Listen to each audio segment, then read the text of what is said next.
in. Welcome. I'm E.G. Marshall, walking delegate of this union of demons, devils, shades, and spirits, plus other assorted practitioners of the ultra and the macabre. The truest maxim, perhaps, of them all is the one that says, you can't get something for nothing. Not only is it true from the ethical point of view, it is also a demonstrable scientific fact. Well then, with both science and morality on its side, why is this self-evident principle so universally disregarded? Why do so many of us try to make a full-time career of reaping without sowing? Our mystery drama, You Can Change Your Life, was written especially for the Mystery Theater by Sam Dann and stars Ralph Bell. It is sponsored in part by Buick Motor Division and Anheuser-Busch Incorporated, Brewers of Budweiser. I'll be back shortly with Act One.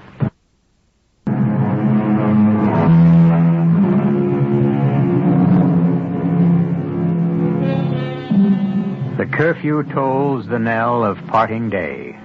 The lowing herd winds slowly o'er the lea. The plowman homeward plods his weary way and leaves the world to darkness and to me. As it happens, the darkness is not only left to the poet. Darkness is available to whoever cares to make use of it. By their very nature, some deeds can only be performed in the darkness, such as the one you're about to witness. Maria Concepcion Valdez gets off the bus. She stands on the dark, fog-shrouded street corner. Where is Arturo?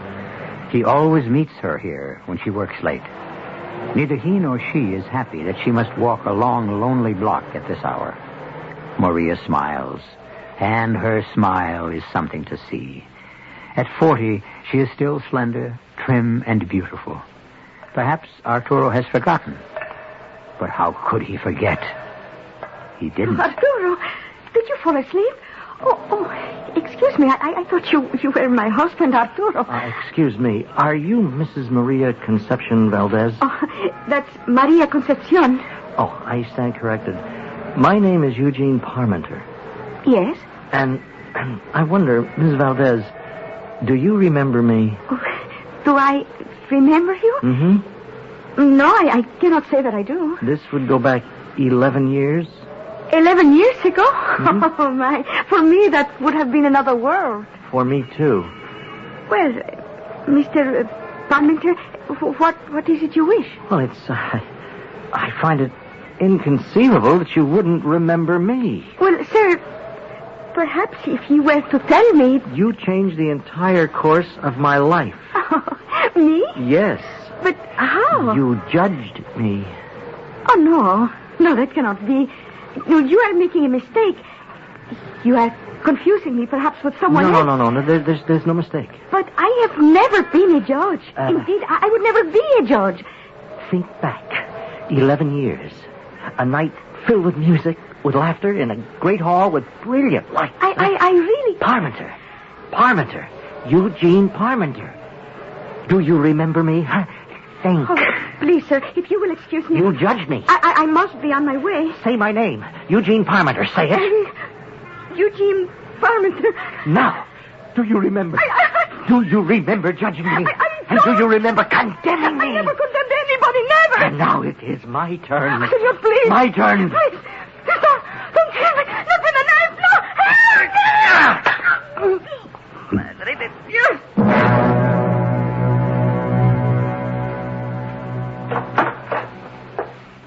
What do you want? I want Mrs. Gussie Valkovska. And now that you've found me... I'm Police Lieutenant Weiss. And you want to come in and talk to me. Well, since I can't stop you, let's get it over with. Leave me save you a lot of time. You want to talk to me about the murder of Maria Concepcion Valdez last night. It happened just down the street. Now, did you hear anything? I didn't hear nothing, because I wasn't home. Well, where were you? What's the matter? Do I need an alibi? I only wanted to ask you... Who killed her? Go ahead. Ask me. I thought you said you weren't here. It's open and shut. What are you talking about? I know who killed her. Her husband. That Arturo. Why do you say that? Why do I say that? Listen. Hear that? These walls are like cardboard. I think they are cardboard. You can hear every word they say next door. I used to sit by the wall all night. A cup of tea, some fruit, some cake, and just listen. To what? To the arguments Maria and Arturo used to have each and every night. What about? Well, you got to know the background, Captain Weiss. I'm only a lieutenant. You're going to get promoted because you're about to solve this case. It's the old story. What old story? They come here from Cuba 12, 15 years ago. He was kind of rich, but he was lucky to get out with a shirt on his back, you see. Well, I don't know. He couldn't seem to get started up here. Everything went wrong for him. Mrs. Valdesco, all I want to know is why you say he killed her. Like I was saying, the only work he could get was the kind of thing that was considered beneath his station, like it says in the book. Well, meanwhile, she got a job and she started making more money than he did. How did you know? I've read the books, too. So, he gets jealous. He says, I won't have you working in that place with all those men at night. What kind of a place was it? A bank or a stockbroker. He said he was dishonored that his wife worked at night in an office with men. And she asked, why didn't he feel dishonored that his wife had to work, period? And he accused her of being sweet on one of the guys, and she laughed at him, and he said if she didn't quit, he'd kill her. He said he would kill her, those words? Those exact words. When did this argument take place? The argument, in the sense that they was having a difference of opinion, had been going on for years. But it didn't start getting hot till she got this new job. Let's see, last month. And you distinctly heard him say, I'll kill you. Yes, sir. And I even says to her, listen, Maria, this guy sounds like he could do it, too. But she only laughed and said, poor Arturo. And then she sighed and said, I may have outgrown him. Thank you, Mrs. Valdowska. Thank you very much.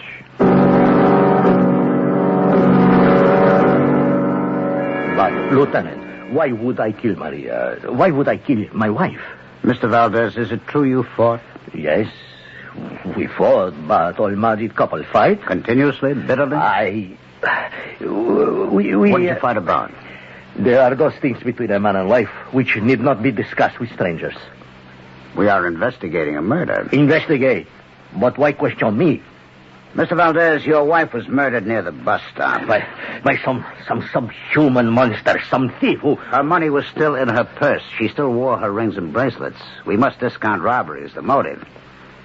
What'd you fight about with your wife, Mr. Valdez? I am not required to tell you. All right, shall I tell you? She was making more money than you. You resented it. And she was beginning to resent it, too. Your marriage was coming apart. That's a lie. I was a very wealthy young man back in the old country. We were allowed to take nothing with us. I never learned how to make a living. She said, you must change your whole attitude. You must go to school, learn a trade, a profession, anything. I could not do it. You understand? Frankly, no. Too many generations of blue blood. But she learned. And she was becoming another person, a stranger. I tried to keep her, but she... And so you killed her? No. You would meet her at the bus stop every evening? Yes. The last night you didn't? No. Why not? I must have fallen asleep. I was awakened by the police who rang my bell to tell me that... Yes, I know. I'll tell you what sounds more logical, Mr. Valdez. Last night you went to the bus stop, as usual, to meet your wife. And you had the usual argument. And in a fit of anger, you killed her. But it's not true. I wouldn't. I couldn't kill Maria Concepcion. Where were you? I was home. I told you I had fallen asleep. Had it ever happened before? Had you ever missed meeting her at the bus stop? I was very tired. I just fell asleep. Which means you have no alibi. No. You must believe me. Now, Mr. Valdez, you could have gone to the bus stop last night. But I did. You could have waited for her, had the fight, the usual fight. But I tell you, I reached that terrible point where you lost control and killed her. No. When you realized what you had done, you became horrified. You ran from the spot. But I was You raced back to your home to the security of your room. No. Now, you went to sleep because you wanted to believe that you had been asleep all the time. That's a lie. Well, you asked me, Mr. Valdez. I'm telling you what happens to many people who commit murder. But people like you who are not professional criminals, who will only kill perhaps once in their lives, And only when they're driven beyond all endurance. No, I didn't kill her. I tell you, I didn't kill her. Yes. You probably believe you didn't kill her. Lieutenant, what am I going to do? If I were you, I'd get a lawyer.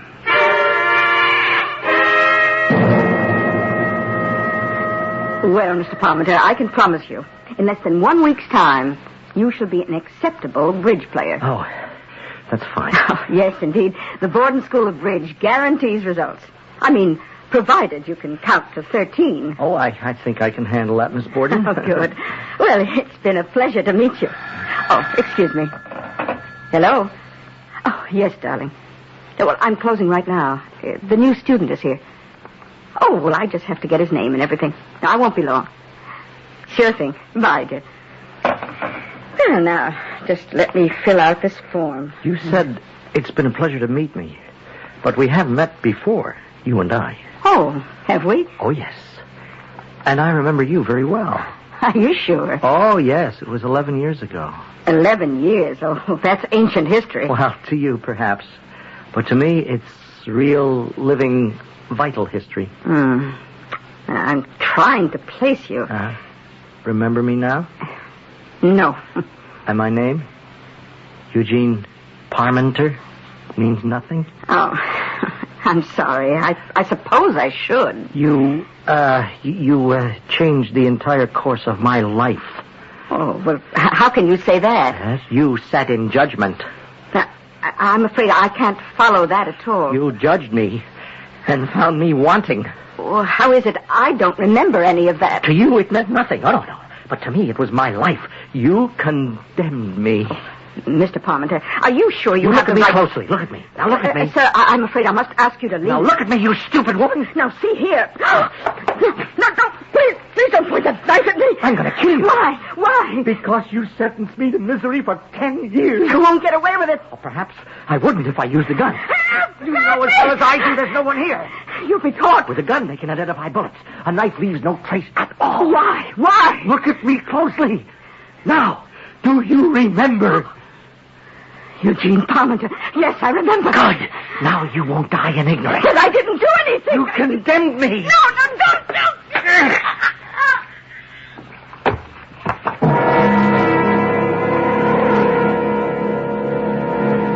Well, that's twice Mr. Eugene Parmenter has committed murder. The first time, the police found someone who could conveniently be blamed, showing that sometimes even murderers can have fringe benefits. Will Mr. Parmenter be lucky this time again? That will depend on Homicide Lieutenant Charles Weiss. As you can see, quite a second act is building up, and I shall be here with it in just a few moments.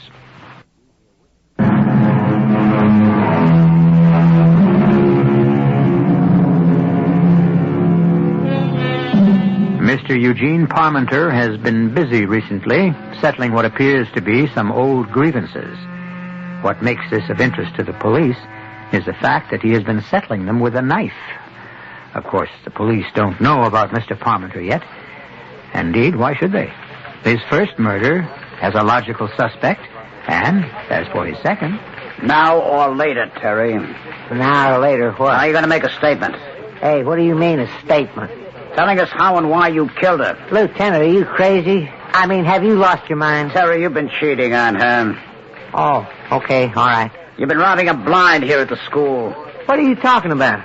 She's got you in court. She's got a lawsuit against you. Well, let me explain Well, that. what's to explain, Terry? It's more than just a civil action to recover money. You could be up against embezzlement, fraud. You could go to jail. Lieutenant, let me level with you, huh? Okay, she was mad at me. Oh, come on, Terry. Let's stick to the facts. These are the facts, Lieutenant. Sure, I robbed her blind, but I was entitled to all I could get. I gave her what she wanted. Fair exchange. All I know is you have the strongest of motives. She'd thrown you out into the street, you were on your way to jail. But don't you understand, Lieutenant? It happened all the time, regular, like clockwork. This time it went a little further, because she was a little madder.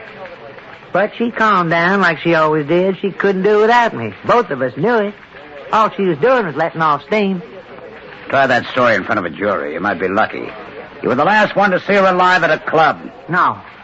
No, that isn't true. The killer was the last Witnesses saw you in that building at 6 p.m. Well, I don't deny I was there. I'd come to make up with her, and I did. We did. And she said, run along and meet me at Larago's restaurant. Somebody's coming by in a couple of minutes to sign up for lessons. And I did. And who was this somebody? I don't know. But he must have been the guy that killed her. Terry, you have to realize that we only have your word for the fact that you and Miss Borden had made up last night. And that you no longer had a motive. And that there was a mysterious visitor to her office. But it's true. Maybe there is a mad killer running around. A mad killer? Okay, a couple, 3 nights ago, this dame was murdered on the street corner. She was stabbed, wasn't she? What are you trying to tell me, Terry? Okay, last night, Elizabeth Borden gets stabbed to death. Now, the same guy could have done it. And what was his motive? What was his motive for killing the other dame? Now, come on, give me a break, huh? Don't close it up. I know I'm hip-deep in circumstantial evidence, but I tell you, I didn't kill her. Okay, Terry. Think about it. No, you think about it. She was the goose who was laying the golden eggs. Why should I be crazy enough to kill her?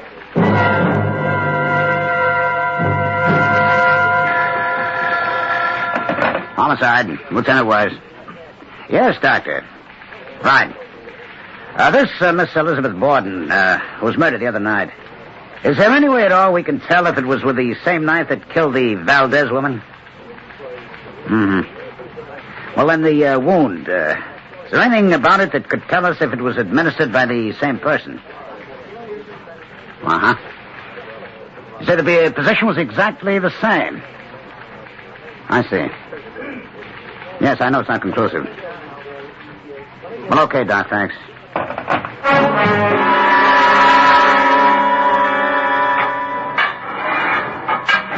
Mr. Valdez, I'd like to talk to you. Why, Lieutenant?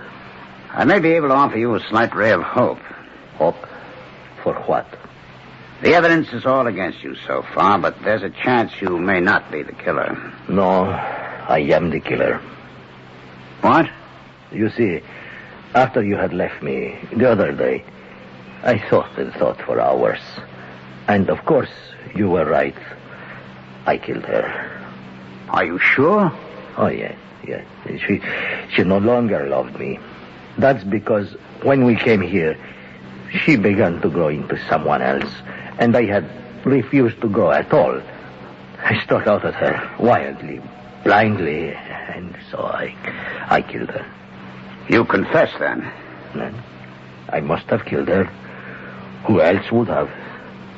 But you don't actually remember doing it. No, I must have blotted it forever from my memory. Another woman was stabbed to death last night. Unhappily, there is never a shortage of maniacs. Well, it could have been a random killing, or it may be a pattern, or... tell me, the name Elizabeth Borden, is that familiar? Elizabeth Borden? Did you ever hear your wife mention Elizabeth Borden? Yes. In what connection? Maria said... it was months ago. She said, you'll never guess who I ran into today. Elizabeth Borden. And? And that was all. What else did she say? Nothing. You see, women are, they are a race unto themselves.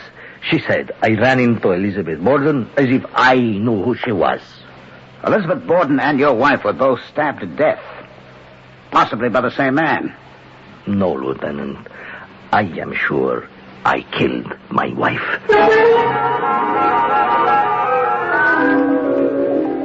What do you want to look in the apartment for, Lieutenant? Ain't the case closed? Did you ever hear Mrs. Valdez speak of an Elizabeth Borden? Elizabeth Borden. Say, ain't she the one that was murdered? Hey, you figure the same guy... But, I could have sworn old Arturo was the culprit. You never heard her mention Elizabeth Borden? Never. What are you looking for? Anything that might give me a lead. You ain't happy with Arturo, huh?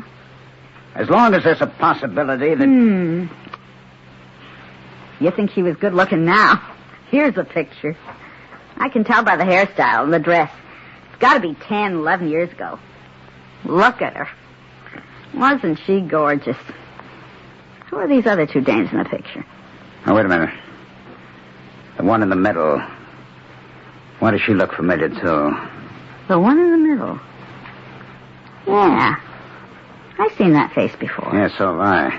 Wait a second. In the paper.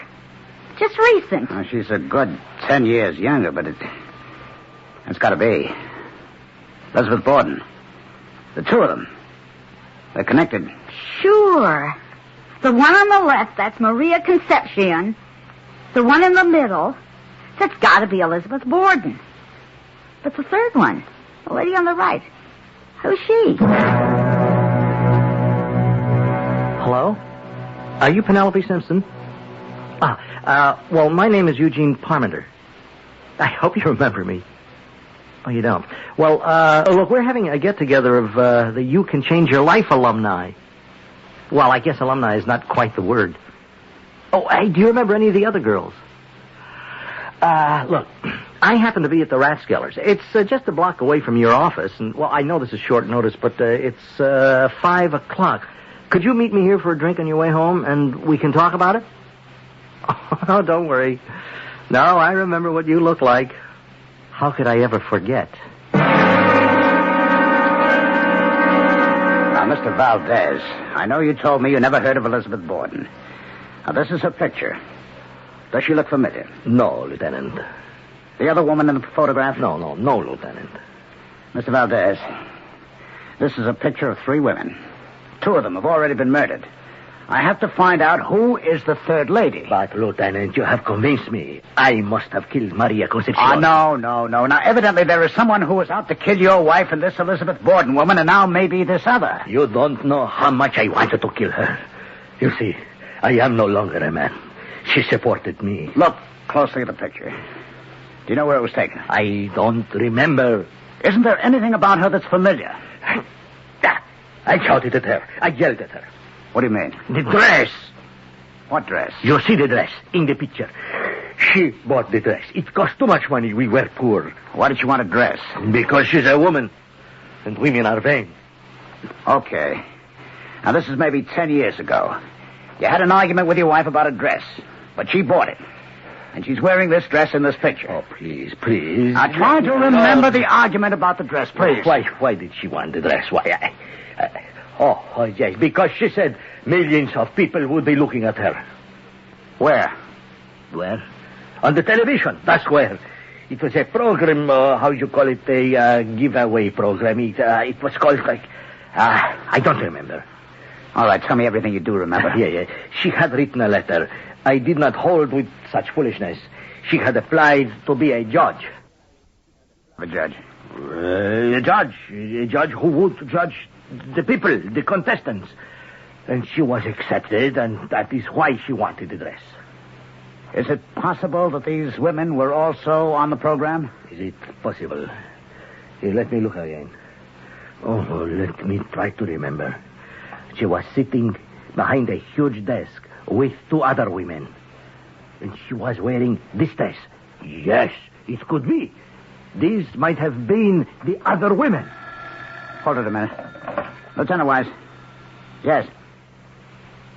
Oh. What's her name? Penelope Simpson. Same kind of wound, huh? All right, I'll get right on over there. The name Penelope Simpson, Valdez, does that mean anything to you? No, Lieutenant. Are you going to put me back in my cell now? Mr. Valdez, how many times must I tell you you did not kill your wife? You're free. Now, there's no point in your coming around here anymore. Nobody's going to arrest you.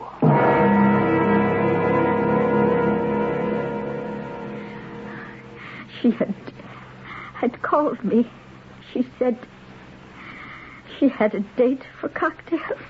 Did she say with whom? Well, no. But you see, she was in a hurry. Mrs. Simpson, I have a photograph here, and I wonder if you No, I couldn't. Well, I want you to identify, if you can, 2 other ladies who were posing with your daughter. I'm sorry. I can't help you. But why not, Mrs. Simpson? Because I'm blind.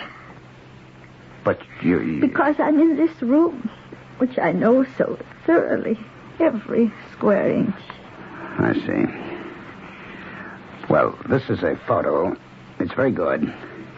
Must have been professionally done. It's in color. We have here your daughter and a woman named Maria Concepcion Valdez.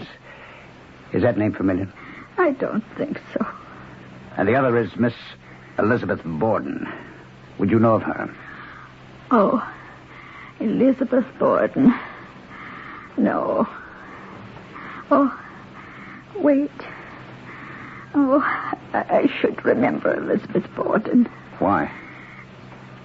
Why should you remember Elizabeth Borden? Had your daughter ever mentioned that name? I think so. In connection with a television show? Oh, a TV show. Oh, no. I think... well, perhaps if you were to tell me the name of the show... Well, I don't know the name. It was a giveaway kind of thing. What were they giving away? I don't know exactly. Well, what were they doing on the program? This is rather peculiar, you know. You're the police officer, and I'm asking the question. Well, sometimes you find out more that way. I don't know what they were giving away, but it had to do with judging. Judging? Oh, I remember. It was called You Can Change Your Life. Thank you, Mrs. Simpson. Thank you. I'm so sorry we didn't know all this much sooner.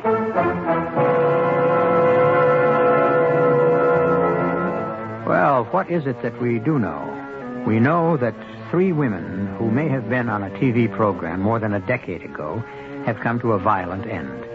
And the perpetrator is a gentleman who considers himself an aggrieved party. The name of the show, You Can Change Your Life. Really? How? How was it supposed to work? Why don't you meditate until I return with enlightenment in just a few moments?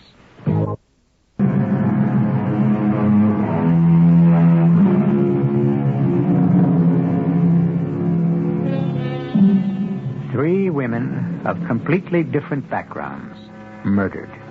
Offhand, there is no connection between them. It could have been a mad, random killer. But Police Lieutenant Charles Weiss realized that there is always a method to madness and an order to randomness. And he has succeeded in placing all 3 women in the same place at the same time. And your daughter was on this program, Mrs. Simpson? Yes. She had written in and she had asked to be a judge. They paid each judge $500. Oh, the floodgates have opened. I remember everything. But what does this You have can to do change your life. Now, who was the... Star. Oh, you don't remember Ted Tinker? No, I can't say that I do. The show went off the air, 8, 9 years ago, because Ted Tinker had a stroke.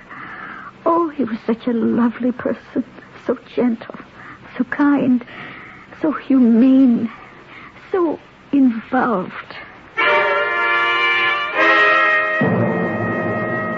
Well, Lieutenant, it was a great show. You know, there's a sucker born every minute. Would you remember these 3 ladies, Mr. Tinker? Oh, look, I was on 15 years, 790 shows. I'd be on today if I didn't have to be in a wheelchair. Is there any way you could identify... It could be a terrific gimmick, you know what I mean? The wheelchair bit? Look at the career Lionel Barrymore had for himself. But the agencies don't buy it. About these 3 ladies... Look, Lieutenant, I'm organized. Organization, that's how you run show business. Each one of my judges, she gets a picture, $500, a smile, a sincere thank you. There's a letter and a number on the back of that picture. Yes, K1. All right, in back of you, that row of drawers, the one marked K. All right, I got it. Now, there's a folder marked 1.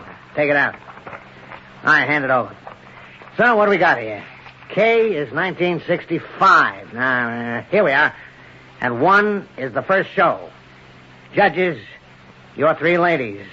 Maria Concepcion Valdez, Elizabeth Borden, tall skinny dame, and Penelope Simpson. Uh-huh. What was their function on the show? They gave away $25,000 every week. And every week we had 3 new judges. And this particular week they were the judges. How did it work? Wow, it was a sob story program. You mean you never watched it? No. What were you doing, living in exile someplace? You know the ratings I had? What did they do? Every week, 2 creeps would come on the show. You think you run into weirdos in your business? So these 2 characters each week would say how they could change their lives for the better if they had $25,000. And that was it. It's the gimmick. It was good for 15 years till I got sick and... And the judges, I would suppose, decided who would receive the prize, eh? Yeah, but don't brush off the genuine, authentic grassroots appeal. I mean, these were folks who wanted to change their lives, to become something greater, something better, to be a credit to their country and their community. Don't try to sell me. I'm not a sponsor. K1. We had these 3 women as judges, and the contestants were... Oh, you should have seen the neck on this guy. He was one of the contestants. I called him Ichabod Crane. The audience broke up. What was his name? Jerry Dawson. And the other guy, a very quiet-looking creep named Eugene Parmenter. Who was the winner? The jury decided in favor of the neck, Jerry Dawson. And the loser was... Eugene Parmenter. On what basis did the ladies decide? Well, they're all 3 dead, so I guess we'll never know, eh? Well, what kind of stories did the contestants tell? Stories. Do I know? Do I remember? Great tragedies, a chance to begin anew.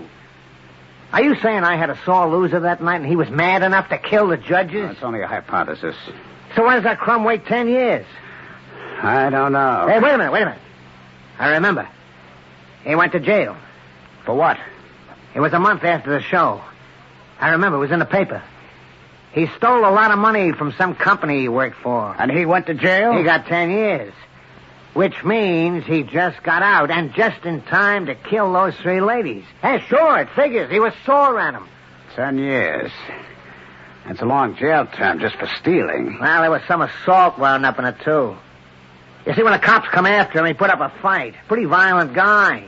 I remember he started a bad scene after the show was over. I had to call the cops. Parmenter. Eugene Parmenter.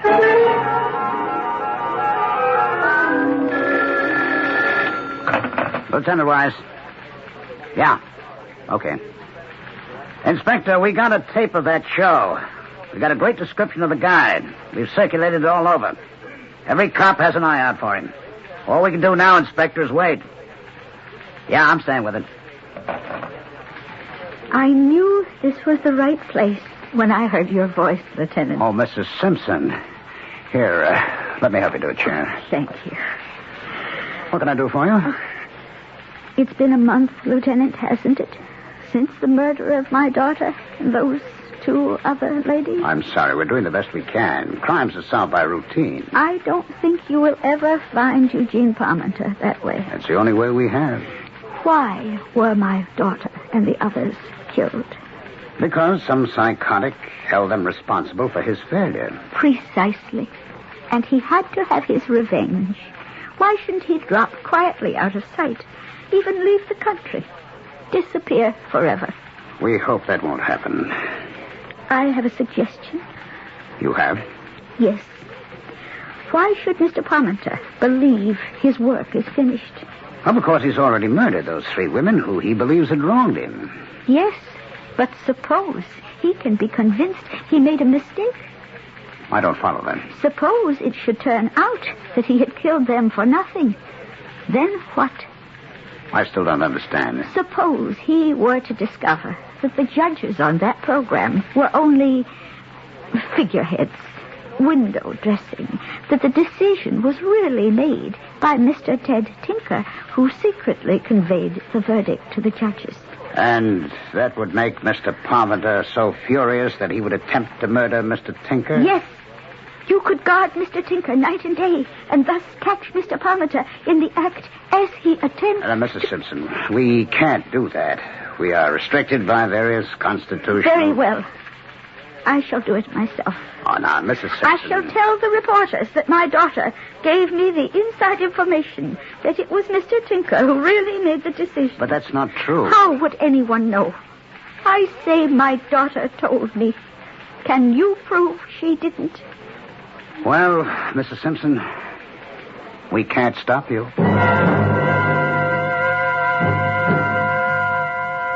I'm so glad to be on the evening news over your station. Penelope told me everything about that old-time show. They were not really the judges. They were just there to look pretty. Mr. Ted Tinker told them what to do. That's not true.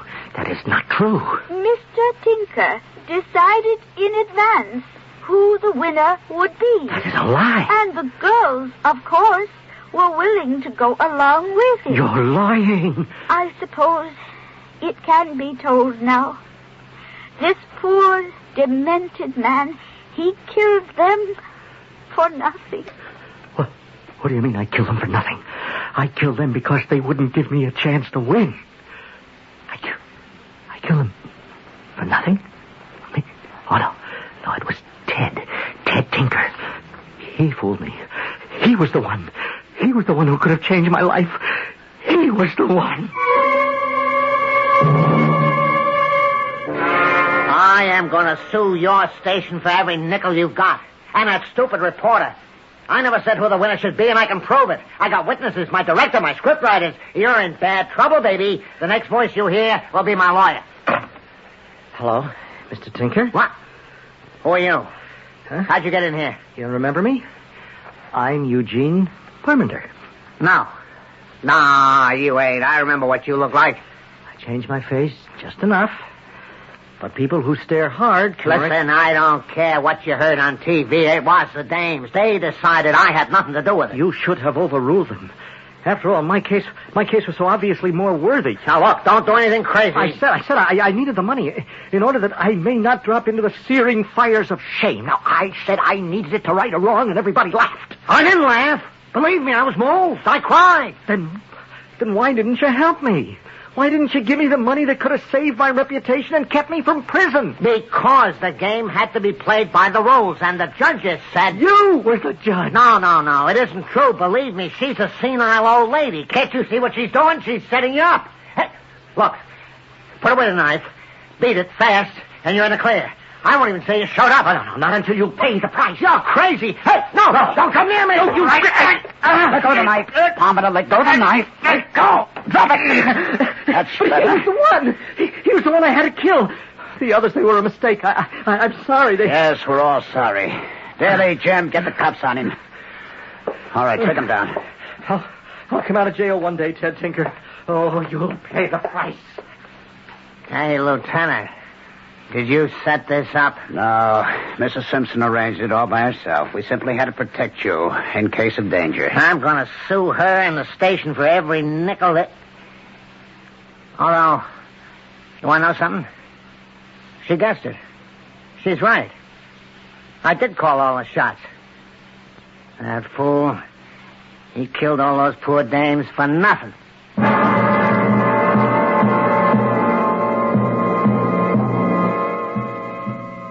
Which is what most murders are done for. Nothing. Considering death is so final, couldn't there be a better way? Well, I have suggestions for many better ways, but first you listen to some messages, and then I shall return. My name is Ebenezer Scrooge. Have you got a candy for me? Our name is Schrafft's, and have we got a candy for you? So roll your eyes and pat your tummy, lick your lips 'cause yummy, yummy. Have we got a candy for you? A chocolate cream and a cherry dream, a jelly slice and a drop with spice, a crispy nut and a coconut, a caramel and a nonpareil. Have we got a candy for you? Whether you like your candy sweet or sour, hard or soft, crispy or creamy, Schrafft's has it all wrapped up for Christmas. From a little bag of Schrafft's Starlights to a gold chest of Schrafft's chocolates. Well, pat my tummy. Have we got a candy for you? From Schrafft's. Chock full of nuts, the heavenly coffee comes in just one grind. Makes perfect coffee every time, no matter how you make it. Whether you use the old-fashioned percolator or any of the new automatics, Mr. Coffee, Norelco, Westband, Bunn, or any other coffee maker, Chock full of nuts is the only coffee that gives you that perfect heavenly flavor in any of them. Chock full of nuts all-method grind coffee is a blend of the world's most expensive coffees in one grind that makes heavenly coffee in any coffee maker. Chock full of nuts is that heavenly coffee.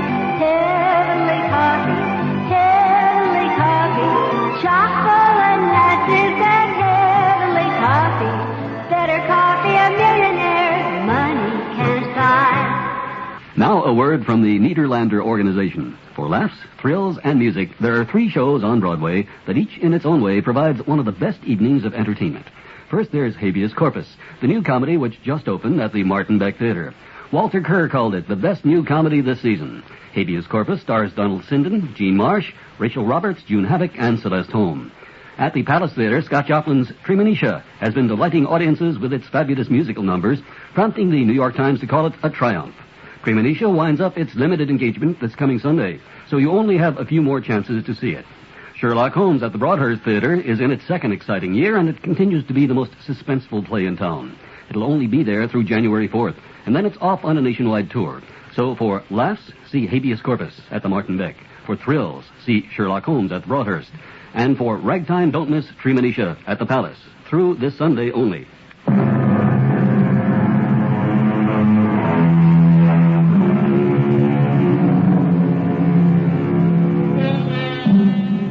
Something for nothing. A change of the entire direction of your life in one grand moment. Manna from heaven. No, it doesn't happen. And yet, how many hopes are based on it? How many people wait breathlessly for the big win, the long shot, the lottery ticket, and thus do their lives flow silently away? The only thing you should wait for regularly is this program, 7 times each week. Our cast included Ralph Bell, Earl Hammond, Bryna Raeburn, Robert Dryden, and Martha Greenhouse. The entire production was under the direction of Hyman Brown. Radio Mystery Theater was sponsored in part by Anheuser-Busch Incorporated, Brewers of Budweiser, and Buick Motor Division. This is E.G. Marshall inviting you to return to our Mystery Theater for another adventure in the macabre. Until next time, pleasant dreams.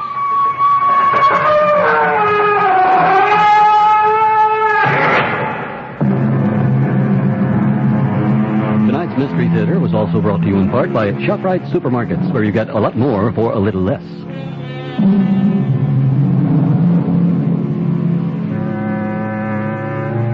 The preceding program was furnished by CBS Radio.